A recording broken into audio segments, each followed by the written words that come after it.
everybody. Today I am going to read this story that you guys all know, but it's my favorite story, and it's a great story to read about things you can do inside. Once upon a time, there was a magical kingdom ruled by a good king and a kind queen. They were happy until the queen became very sick. The king had heard of a flower with healing powers and sent his guards to dig it up. Unfortunately, the flower belonged to a wicked woman named Mother Gothel. That looks very scary, doesn't it? Losing the flower made Mother Gothel furious. So when the king and queen had a baby, she stole the child away.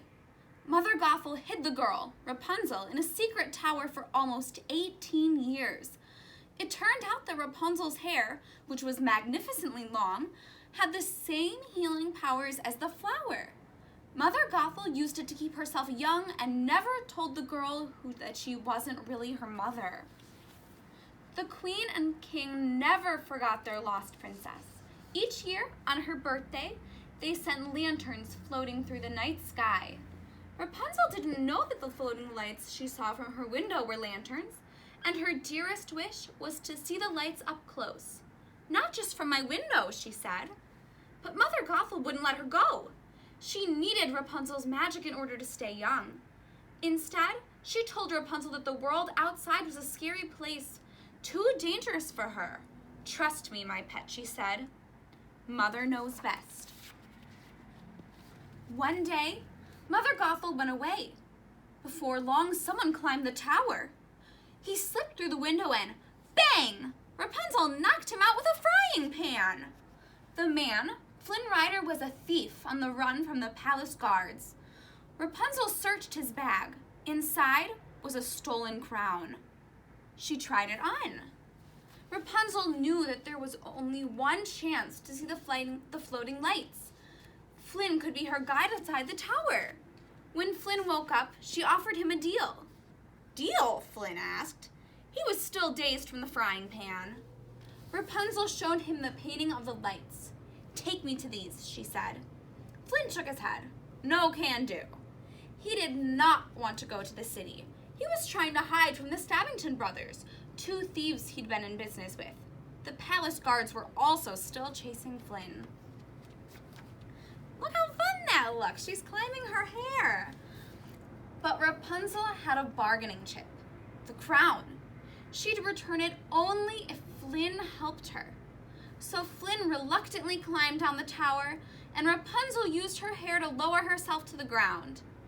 The outside was like a dream come true to her.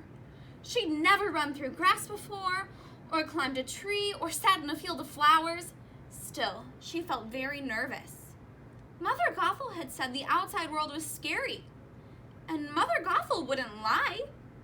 Would she? Oh, I remember this. This was so much fun. Do you guys remember? Flynn tried to frighten Rapunzel into going home. He took her to the scariest place he knew, the Snuggly Duckling.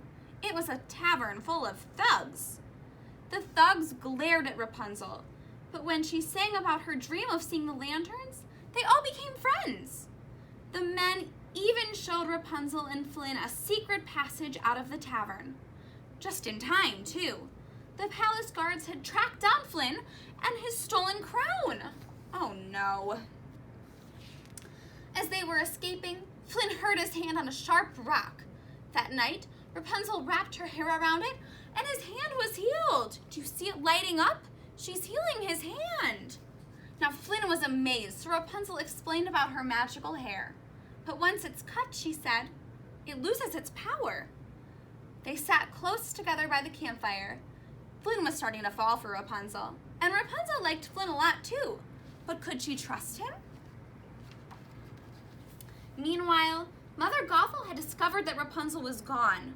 She began to search for her. The next morning was Rapunzel's birthday. Flynn led her to town, which was just as wonderful as the woods. She and Flynn danced and ate cake, and then they took a boat to watch the lanterns.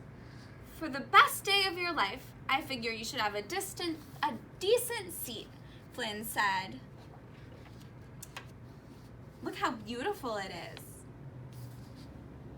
Twilight came, and glowing lanterns filled the sky. Rapunzel was so excited to see the lights that she almost tipped the boat over. Oh no.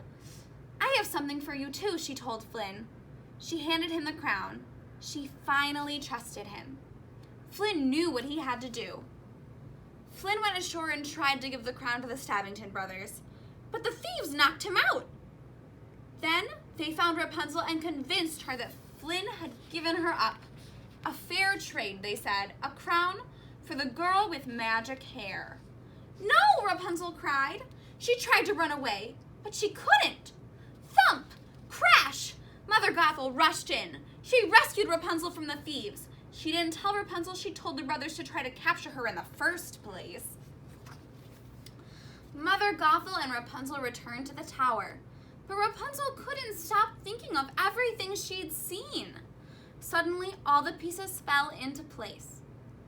I'm the lost princess, she realized. Mother Gothel froze. It was you, Rapunzel said bitterly. I should have been hiding from you. Instantly, Mother Gothel stopped pretending to be nice. She tied up Rapunzel. Soon, Flynn came to the tower looking for Rapunzel, and Mother Gothel tried to hurt him. Rapunzel knew she could heal Flynn with her hair. I'll stay with you, she promised Mother Gothel. Just let me save him. Swear it, Mother Gothel said, and Rapunzel did. Flynn refused to let Mother Gothel win.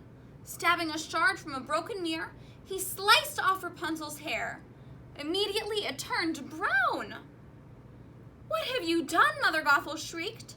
As Rapunzel's hair lost its power, Mother Gothel became very old. Soon, she was gone. Rapunzel held Flynn tight. Without her hair, she couldn't heal him. He slipped away. A single tear fell from her face. It landed on Flynn and began to glow. His eyes opened. The magic in her tear had saved him. Overjoyed, Rapunzel and Flynn soon went to the palace. Rapunzel had been welcomed by the king and queen, her real mother and father. They couldn't have been happier to have their daughter back. She wasn't the baby they'd lost anymore, but she was a lovely princess. And although Rapunzel's hair was no longer magical, she was still the most enchanting girl Flynn had ever met. The end. I hope you all liked this story, and it was so nice reading to you all today. Have a great day, everybody.